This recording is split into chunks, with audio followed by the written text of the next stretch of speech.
Welcome back to another episode of Feasting on Words. Tonight we are making birthright soup. It started as lentil soup, but I don't think Esau would have sold his birthright for that. So we have to doctor it up and improve it a little. Come on in. First over here, ignore the messy kitchen. We haven't had time to do dishes yet. We have oil heating up, nice and hot. I cut up all our vegetables. We have celery and onion. First we're going to put in onion, but I'm only going to use about half of this red onion.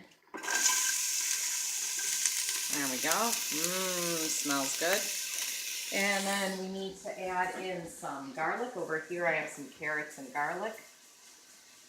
Carrots are getting a little too close to that garlic. Back off a little. You're way too friendly. All right. I have some other garlic reserved for a later portion. You don't want to yet. Go back over there. Okay. In you go. Sorry it's so hot in that pot. Woohoo. Okay. Whoa, lost a carrot there. All right. So we're going to let this cook and saute in the oil a couple of minutes here. If you let garlic cook for too long, it burns quickly and easily, and we don't want that to happen. I'm going to lower the heat a little bit. Smells really good. By the way, tonight my videographer is Josh. Do a selfie, Josh. No. Oh, all right. Never mind. He's like Toby. He's going to stay behind the camera. All right. So at this point, we can add in our celery and our carrot. There's the celery.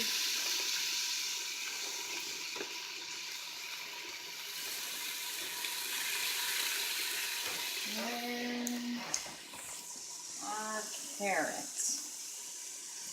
And we're going to let that cook 7 to 10 minutes. Oops, lost some carrot again. And this step is critical. This is where the flavor for the soup comes. And if you've ever had lentil soup, it can be pretty bland and just, it's like a bean soup, not too appetizing. So we're just going to let this cook for our 7 to 10 minutes. Kind of keep an eye on it so the vegetables don't stay in one spot too long and get kind of a burnt crust on them. That wouldn't be good. So that's where we're gonna leave you for a bit. Come back. Okay, so these are our vegetables. They've been cooking about 5 minutes. They are definitely softer, little bit brown in places.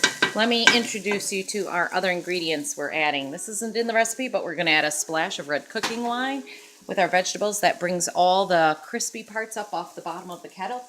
We have 6 cups of chicken broth over here. We have a 14-ounce can of crushed tomatoes. And over here in our spices, we have 1.5 teaspoons of cumin, 1.5 teaspoons of coriander, 1.5 teaspoons of paprika, a little bit of salt, a little bit of pepper. I'd say that's about 1/4 teaspoon of each of those. And we'll be adding those spices in. Now, just to make this interesting, we're using 2 kinds of lentils, red lentils and green lentils. We're supposed to have a cup, 2 cups total of lentils. So that's about 1 cup of our red lentils and about 1 cup of our green ones as well. Key step in making lentil soup is to rinse your lentils and then strain them out. So you just put them under running water. Oh, that means my time is good on the cooking, but it's not an exact science, so that can wait. So you see how the water is actually turning kind of filmy and foamy?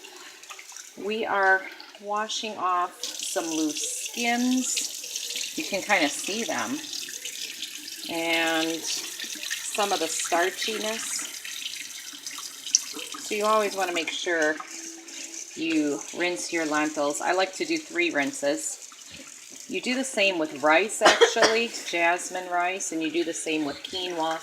A lot of these grains and beans that we use for cooking. And one more time.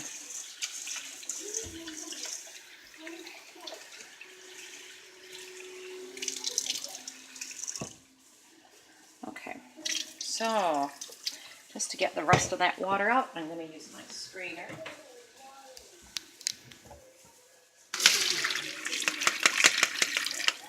And pour some water in here.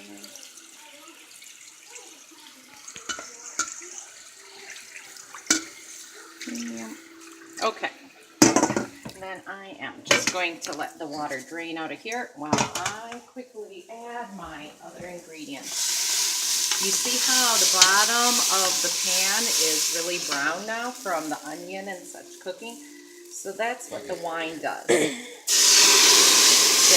pulls that up and cleans the bottom so that you actually get that incorporated into your soup, because that's where a lot of the flavor is. And of course the alcohol cooks off.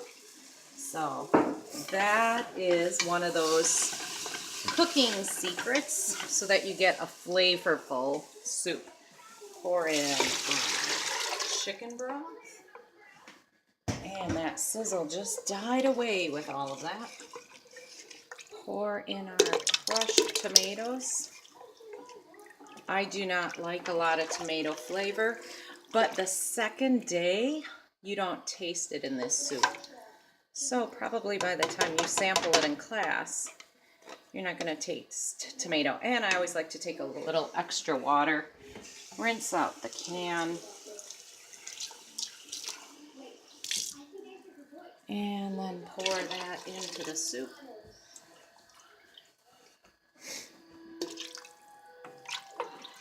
Alright, and my spices over here. Oh, I neglected to say, we have a bay leaf plant, so we always put in fresh bay leaves. I like to do 3. In our family, we say it's lucky if you get the bay leaf in your bowl of soup.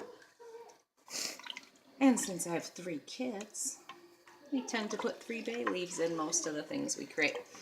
And the lentils.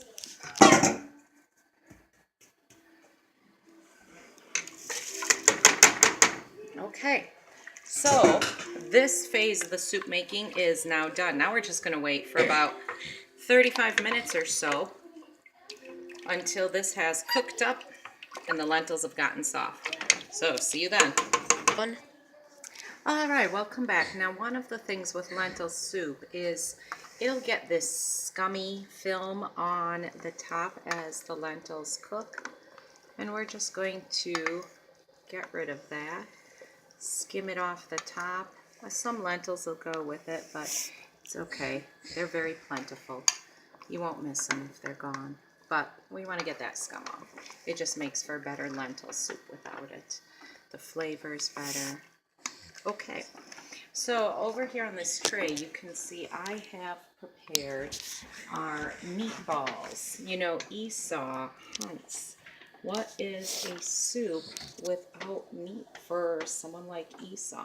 So this is your basic Italian meatball recipe, combination of pork and ground beef, some freshly chopped up Italian parsley, some onion, some garlic all chopped up fine, little salt, little pepper, some basil leaves, and I think that's it. I think that's it for the ingredients. Oh, a little bit of Parmesan cheese. So we take the meatballs and we just drop them into our soup here, and they're going to cook. So that's that step. All right, thanks for watching this little part.